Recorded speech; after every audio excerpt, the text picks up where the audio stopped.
Hello viewers, আসসালামু আলাইকুম। নতুন আরও একটা ভিডিওতে আপনাদের সবাইকে ওয়েলকাম করছি। কেমন আছেন আপনারা সবাই? আশা করছি আল্লাহর রহমতে সবাই খুব ভালো আছেন। আমরা আলহামদুলিল্লাহ ভালো আছি। নতুন আরও একটা ভ্লগ নিয়ে এসেছি। আশা করছি বরাবরের মতো আমার আজকের ভ্লগটি আপনাদের কাছে ভালো লাগবে। তো কুরবানির ঈদের পরে আসলে বেড়াতে গিয়েছিলাম গ্রামের বাড়ি, মানে শ্বশুর বাড়ি থেকে আমার বাবার বাড়ি বা আমার আপুর বাসা সব জায়গায় ঘুরে এসেছি।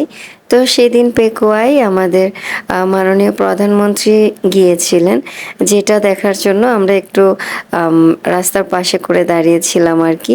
তো অনেকগুলা গাড়ি যাচ্ছিল, বেশ কিছুক্ষণ দাঁড়িয়ে আবার বাসায় চলে এসেছি, কারণ অনেক মানুষজন ওখানে দেখা যাচ্ছিল, খুব আনইজি লাগছিল আর কি। যাই হোক, তারপরে হচ্ছে এখানে আমার বড় আপুর বাসায় ছিলাম যেহেতু, তো বড় আপুর মেয়ে ছোট যেটা, তার নাম হচ্ছে সাবা। তো সাবা মনির বার্থডে ছিল। তো বার্থডেতে আমরা একটু ছোটোখাটো করে আয়োজন করেছি। এর মধ্যে সাবার যে বড় বোন, সে আবার 2টা কেক বানিয়ে দিয়েছে ওই দিন। তারপরে আবার আরেকদিন আমরা কক্সবাজার গিয়েছিলাম একটা ছোট্ট কাজে, একদম অল্প সময়ের জন্য। তো যেহেতু কক্সবাজার গিয়েছি, একটু সমুদ্রের পানিতে পা না ভিজিয়ে চলে আসব, তো ওই চিন্তা থেকে একটু সমুদ্রের পাড়ে গিয়েছি এবং পাটাও ভিজিয়ে এসেছি। অনেক দিন কক্সবাজারের পানি ছুঁয়ে দেখা হয় না, পা ভেজানো হয় না। সেই আশাটা পূরণ হলো ইনশাল্লাহ। নেক্সটে আবার আমরা একটা সুন্দর ট্যুর দিতে যাব। তারপরে একদম চলে এসেছি আমার ঢাকার বাসায়। ঢাকার বাসায় চলে এসেছি দেখেন, প্রায় 20 থেকে 25 দিন পর। বাসায় ঢোকার পর বাসার অবস্থা ছিল ঠিক এরকম। বাসায় ঢুকেছি 10 মিনিট আগে আমি লাগেজ রেখেছি, তারপর হচ্ছে হাতের ব্যাগটা রেখেছি, তারপর জোহানকে একটু জামা কাপড় চেঞ্জ করে ডায়াপার চেঞ্জ করে দিয়েছি। এই তো এর পরের অবস্থা হচ্ছে এটা। ডাইনিং টেবিলের উপর জিনিসে ভরপুর, কি খেয়েছে না খেয়েছে, কি কাজ করেছে না করেছে, সব জিনিস সব জায়গায় ছড়ানো ছিটানো, মানে দেখে যেন মাথায় আমার মানে বাজ ভেঙে পড়েছে এরকম একটা অবস্থা। কারণ এই পুরাটা বাসা আমার একটা মানুষের বাসার মতো করতে বেশ অনেকটা টাইম লেগে যাবে। তো যেহেতু দীর্ঘ রাতভর আমি জার্নি করে এসেছি, জার্নি করে এসে আসলে এই ধরনের বাসাটা দেখতে একদম ভালো লাগছিল না। আমি অনেক অস্থির হয়ে গিয়েছিলাম, কখন বাসায় আসব, কখন বাসায় আসব। কারণ অনেক দিন পর্যন্ত বাইরে থেকে না আমি আমার বাসার জন্য একটা খুব বেশি টান ফিল করছিলাম, মনে হচ্ছিল খুব মিস করছি বাসাকে এরকম আর কি। তো বাসায় এসেই দেখলাম আমার ব্যালকনির এই অবস্থা, ঝড় বৃষ্টি হয়েছিল। তারপরে হচ্ছে আমার গাছগুলা একদম আধামরা আধামরা টাইপের হয়ে গিয়েছে। সব মিলিয়ে খুব মন মেজাজ খারাপ ছিল, কিন্তু একটা জিনিস দেখে মন ভালো হয়ে গিয়েছে। ওই যে সামনের বাসার ভাবির ফ্ল্যাটে খুব সুন্দর করে বাগান বিলাসের ফুল এসেছে, যেটা উনি নতুন কিনেছে হয়তো, আগে কিন্তু ওরকম করে বাগান বিলাস ছিল না। যাই হোক, অনেক তো আমার কি বলবো অভিযোগ করা হলো বাসার কি অবস্থা করে রেখেছে জোহানের বাবা। তো এরপরে জোহানের বাবা 2 দিন আগে নাকি এই আমগুলা নিয়ে এসেছিল। তো এটা কার্টুনে ভরাই ছিল, আমাকে বলছিল যে এগুলো খুলে একটু খুলে রেখো যেন পচে না যায়, তো আস্তে আস্তে করে পাকবে আর কি। কিন্তু আমি খুলে দেখলাম মোটামুটি খাওয়ার মতো করে পাকা অবস্থায় ছিল। কিছু কিছু একটু শক্ত ছিল, আবার কিছু কিছু একটু নরম হওয়ার পথে ছিল। জাস্ট একটা আম, এই যে যেটা দেখাচ্ছি, এটা একটু পচে গিয়েছিল আর কি। তো আমি সবগুলা আম বের করে নিয়ে একটু বাতাসের মধ্যে খুলে রাখছি যেন আমগুলা তাড়াতাড়ি পচে না যায়, আস্তে ধীরে পাকে আর কি। সারা রাত জার্নি করে এসে সকালবেলা পৌঁছে তো সারাটা দিন বাসার কাজকর্ম করলাম। তারপর বুয়াকে ফোন দিলাম আসার জন্য, যেন একটু আমাকে হেল্প করে, কারণ আমি এতগুলা কাজ একসাথে পরিষ্কার পরিচ্ছন্ন করে আসলে ঘুমানোর মতো অবস্থা করতে খুবই কষ্ট হয়ে যাবে। তো বুয়া এসেছে, আমাকে একটু হেল্পও করেছে। রাতের বেলা যখন জোহানের বাবা বাসায় এসেছে, তখন দেখলাম এরকম আরেক কার্টন আম নিয়ে এসেছে, এটা হচ্ছে আম্রপালি। যাই হোক, এখন একটা স্বস্তির দিন শুরু করব সকালবেলা পরের দিন। শুভ সকাল আমার প্রিয় ইউটিউব পরিবার, যারা যারাই আমার ভিডিওটা দেখা শুরু করেছেন এ পর্যন্ত চলে এসেছেন, আপনাদের সবাইকে আমার রিকোয়েস্ট, প্লিজ একটা লাইক দিয়ে তারপর আমার বাকি ভিডিও কন্টিনিউ করবেন। আপনার ছোট্ট একটা লাইক আমার এই ভিডিওকে আরও অনেকজনের কাছে পৌঁছাতে সাহায্য করবে।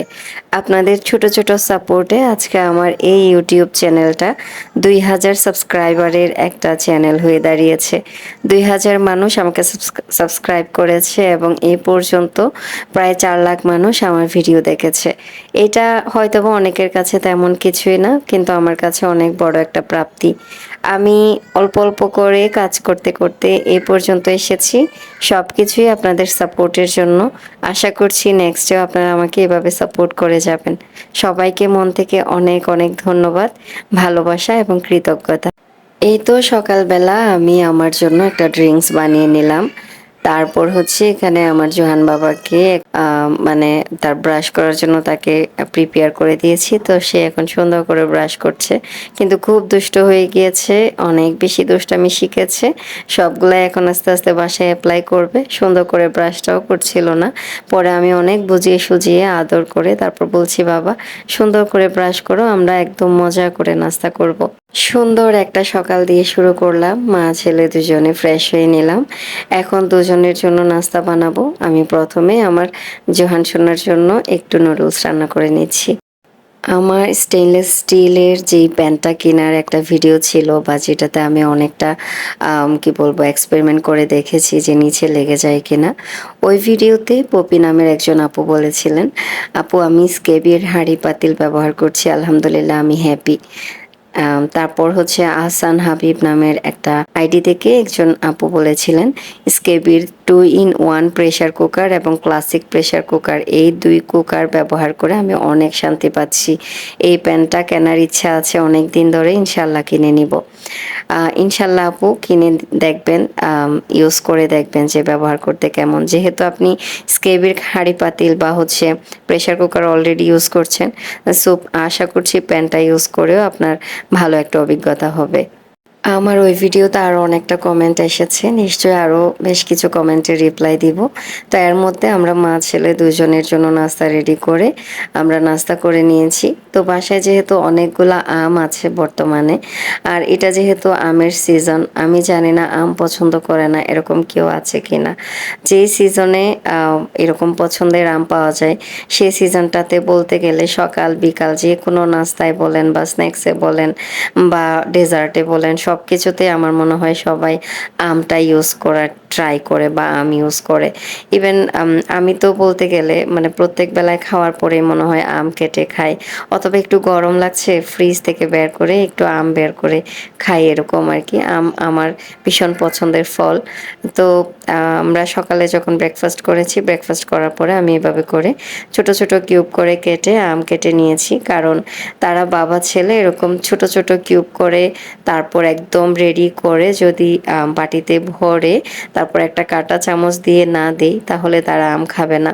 আমার ছেলেটাকে গত 1 মাসে একটাও আম খাওয়াতে পারি নাই, কারণ সে ডিরেক্টলি আম খায় না, ছুলে টুলে দিলেও খায় না। তাকে একদম প্রিপেয়ার করে কাঁটা চামচ দিয়ে দিলে তারপরে একটা একটা করে খাওয়াই দিলে তারপর সে খায়। তার বাবাও সেম।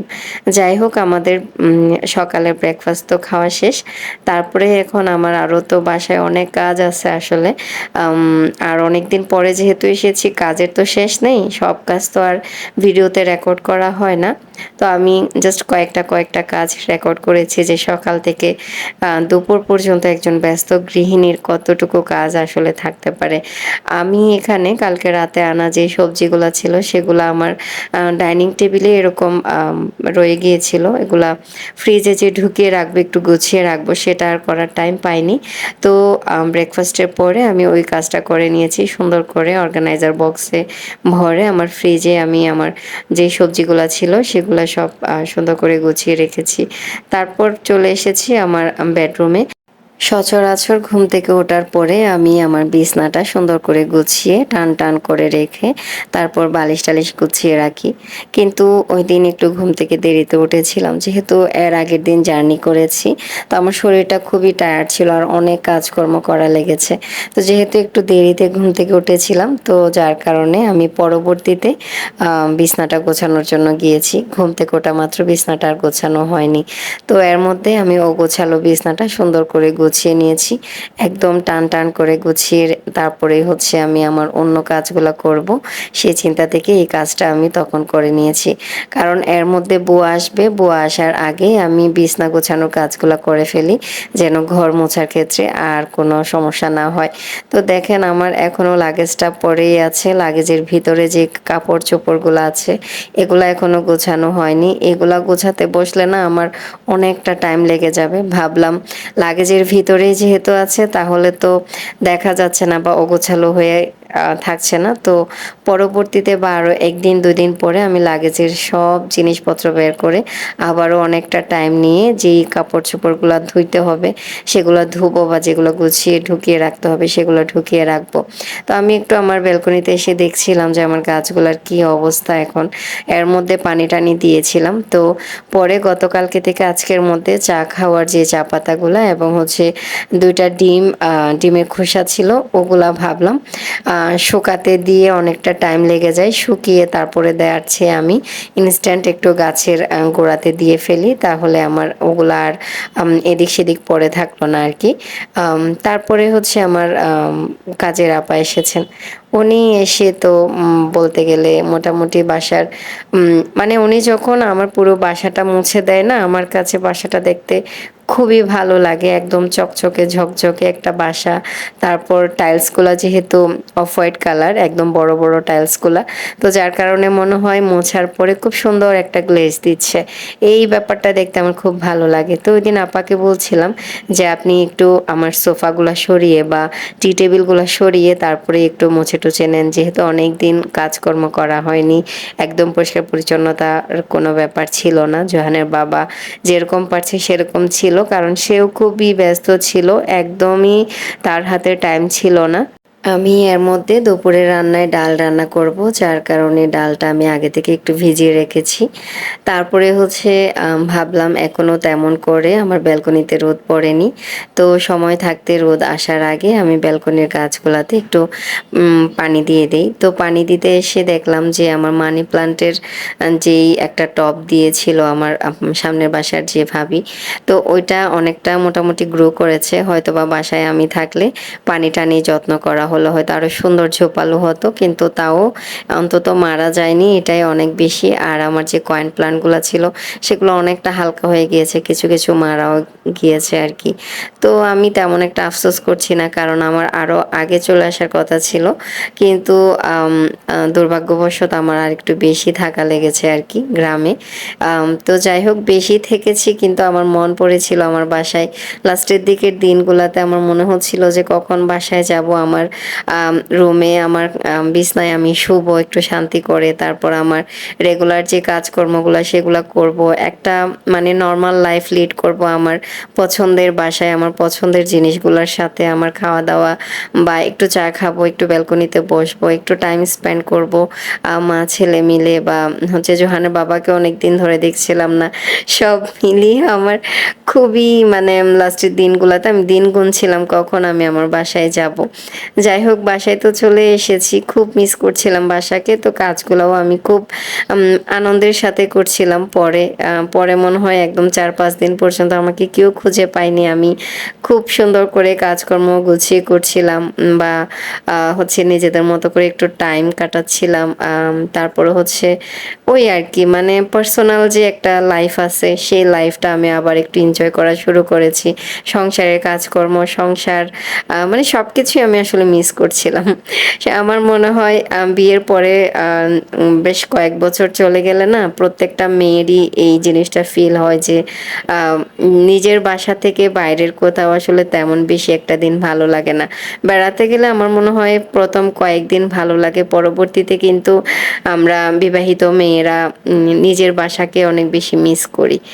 যাই হোক, কথা বলতে বলতে এর মধ্যে আমি কাপড় চোপড় যেটা ধুয়ে দিয়েছে আমার কাজের আপা, তো সবগুলা কাপড় আমি আবার বাইরে শুকাতে দিয়েছি। তারপর উনি জিনিস কার্পেট টার্পেট উঠিয়ে তারপর হচ্ছে ঘর মুছেছিল, সেগুলোও সব আবার বিছিয়ে দিলাম, গুছিয়ে নিলাম। তারপরে হচ্ছে এখন রান্না করব, ভাতটা চুলায় দিয়ে দিব, সেটাই এখন প্রিপেয়ার করে নিচ্ছি। চাল ধোয়া পানিটা আমি কখনো ফেলে দেই না। চাল ধোয়া পানিটা একটা বড় মগে করে নিয়ে আমি সাথে সাথেই যে গাছগুলাতে মনে হয় একটু পুষ্টি দরকার সেই গাছগুলাতেই দিয়ে দেই। যেহেতু অনেকগুলা গাছ এখন ৩ টা ব্যালকনি মিলে বেশ কিছু গাছ হয়েছে। যাই হোক আমি চাল ধোয়া পানিটা দিয়ে দিচ্ছি।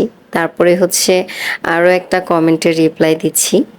রফিকুল ইসলাম আইডি থেকে একজন আপু আমাকে কমেন্ট করেছিল, আপু আমি ইনফ্রারেড চুলায় রান্না করতে গেলে হিট বেশির জন্য নিচে লেগে যায়, কেন বুঝতেছি না আপু, সম্ভব হলে ইনফ্রারেড চুলায় রান্না করে একটু দেখাবেন।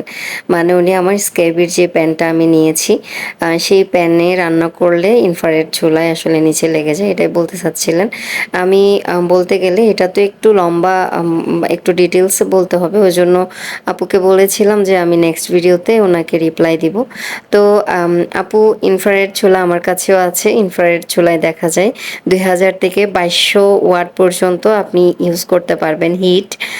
তো সেক্ষেত্রে আপনি আমি কিন্তু যখন রান্না করতাম নর্মালি আমি ৮০০ ওয়াটে দিয়ে তারপরে হচ্ছে আমি রান্নাটা করতাম।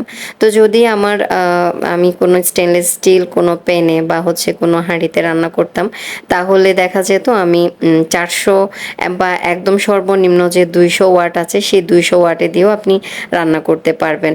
বা নর্মালি আপনি ৪০০ ওয়াটে দিলে আপনার মিডিয়াম যে হিট সেটা হবে। অন্তত স্টেনলেস স্টিলে আপনার খুব একটা বেশি হিট লাগে না, মানে অল্প হিটে রান্না করলে আপনার রান্নাটা খুব সুন্দর করে হয়ে যাবে। আশা করছি আপনি আপনার উত্তর পেয়ে গিয়েছেন। আমি গতকালকে আসার সময় আমার ছোট্ট আপুর বাসা থেকে আমাকে এরকম একটা তাদের নিজেদের বাসার একটা কাঁঠাল দিয়েছিল। তো আমার জোহানের বাবা একদম কাঁঠাল খায় না, জোহানও খায় না, শুধুমাত্র আমি একা কাঁঠাল খাই। এবারে বেড়াতে গিয়ে অনেক কাঁঠাল খেয়েছি বড় আপুর বাসায়, আমার ছোট আপুর বাসায়। তো ওর বাসার এই কাঁঠালটা এত ভালো ছিল, যে কয়টা কাঁঠাল খেয়েছি প্রতিটাই এত ভালো ছিল যে আমি যেরকম কাঁঠাল পছন্দ করি ঠিক সেরকম কাঁঠালের কোয়াগুলা ছিল। এই যে একদম শক্ত শক্ত কাঁঠাল, আমার এই ধরনের কাঁঠালগুলাই খেতে বেশি ভালো লাগে। মানে নরম কাঁঠাল হলে জীবনেও কেউ আমাকে খাওয়াতে পারবে না, আমি একটাও মানে টেস্ট করে দেখবো না, কিন্তু এরকম শক্ত কাঁঠাল হলে আমার খুব ভালো লাগে খেতে। তো এর মধ্যে আমি দুপুরে রান্নাটা সেরেছি, জাস্ট ভাত রান্না করেছি আর হচ্ছে ডাল দিয়ে চিংড়ি দিয়ে আমি একটু লাউ রান্না করেছি। আর মাছ টাছ কিছু রান্না করি নাই, কারণ আমার বড় আপু আমাকে মুরগি মাছ এগুলো রান্না করে দিয়েছিল, বক্সে ভরে নিয়ে এসেছিলাম। তো সেখান থেকে আমি একটা বক্স বের করে মাছটা আমি গরম করে তারপরে হচ্ছে এই তো লাউ রান্না করেছি। এই দুইটা পদ দিয়ে আজকে দুপুরের রান্নাটা হবে। আর কাঁঠালটা দেখেছেন কি সুন্দর, মানে এরকম কাঁঠাল দেখলে না আমি নিজেই লোভ সামলাতে পারি না, কিন্তু একটু নরম কাঁঠাল হয়ে গেলে কিন্তু আর খেতে ভালো লাগে না। তো যাই হোক, এখানে আমি একটু দুধ সিদ্ধ করে নিচ্ছি, আমার ছেলেকে একটু দুধ খাওয়াবো, কারণ যেখানে বেড়াতে গিয়েছিলাম, বেড়াতে গেলে আসলে বাচ্চাদের খাবার দাবারের কোনো কিছু ঠিক থাকে না, এটা খায় তো ওটা খায় না, লাফালাফি ঝাপাঝাপিতে তাদের দিন শেষ হয়ে যায়, এরকম আর কি, কোনো কিছুর নিয়ম কানুন ছিল না। তো বাসায় যেহেতু এসেছি এখন একটু নিয়ম করে সব কিছু খাওয়াবো আর কি। এই তো দুপুরের খাওয়া দাওয়া শেষ। সকাল থেকে দুপুর পর্যন্ত আপনাদের সাথে পুরোটা শেয়ার করলাম। অনেক অনেক কাজ করেছি, অনেক কাজ আপনাদের দেখানো হয়নি। তারপর সন্ধ্যায় আমি আমার খুব পছন্দের এখানে আম, পাউডার দুধ আর হচ্ছে চিড়া, এই খাবারটা খেয়ে নিচ্ছি। আপনারা কার কার এই খাবারটা পছন্দ আমাকে জানাবেন তো।